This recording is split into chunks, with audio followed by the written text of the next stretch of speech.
8월 4일 오늘 하나님의 말씀은 에스라 6장 말씀입니다. 예레미야를 통해 하나님께서 말씀하신 이스라엘 백성들을 바벨론으로 포로로 70년이 지나리라 하신 대로 바벨론 포로 1차 귀환이 있은 지 22년 만에 예루살렘 성전 재건이 완성되었습니다.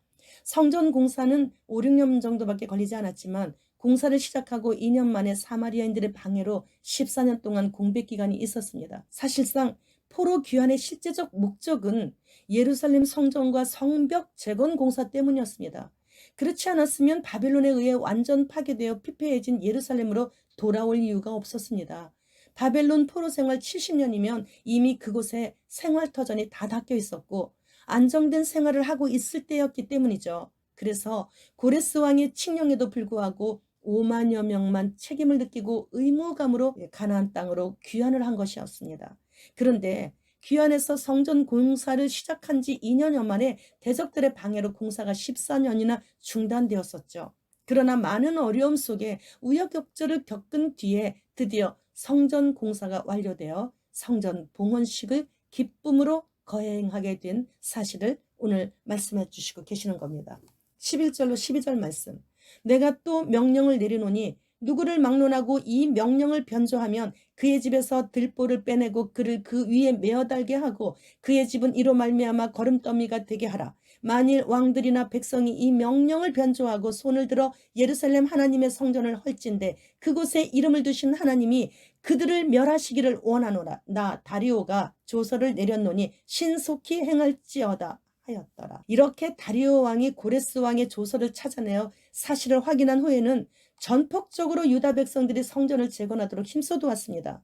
그러니까 유다 민족들의 대적들이 이제부터는 유다 민족이 하는 모든 일에 방해를 할 수가 없어요. 그래서 다리오 왕이 성전 재건을 공식적으로 이렇게 허락해 준 거예요.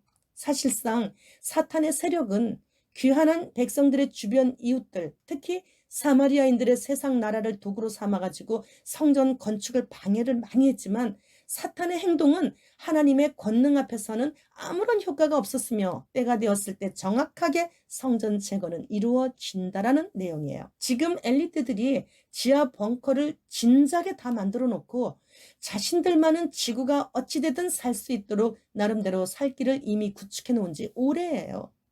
요즘 들어 일본이 전염병 창궐과 지진과 화산 분화 등 눈에 보이도록 곧 지도에서 사라질 것 같은 느낌이 들지 않습니까?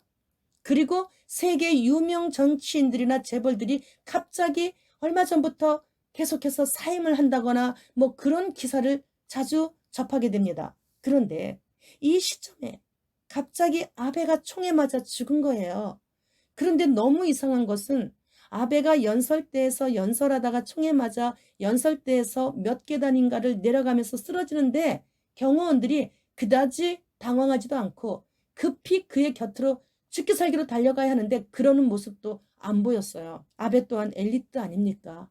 미리 지하 벙커로 이동하기 위한 쇼가 아니었을까 하는 의문이 많이 듭니다. 또 어제는 지인으로부터 무지개가 하늘 위로 이렇게 세워져가지고 나타나는 사진을 받아보았어요. 근데 저는요 왠지 겁이 나며 기분이 썩 안 좋았었어요. 무지개를 보고 이런 기분이 드는 것은 처음이었어요. 아무튼 그 순간 주님 공중 강림이 지금 정말 가까우셨구나 하는 생각이 들었어요. 그러면 누가 남은 자가 될 것인가는 예배당에 잘 차려입고 헌금 잘 준비해가지고 시간 딱 맞춰가지고 나와서 예배 시간에 예배 드리면서 핸드폰으로 세상 뉴스 보고 있는 교인들이 낫게 될 것이겠죠. 그들은 아마도 몇 날이 지나지 않아 남은 자들이 누구냐를 남은 자들이 알고 서로 확인하며 많이 힘든 나날을 맞이하게 될 것입니다. 회개하라. 천국이 가까이 왔느니라. 예수님의 공생의 시작과 동시에 외치신 말씀이 생각이 나면서 너무나 가슴이 저려옵니다. 마라나타.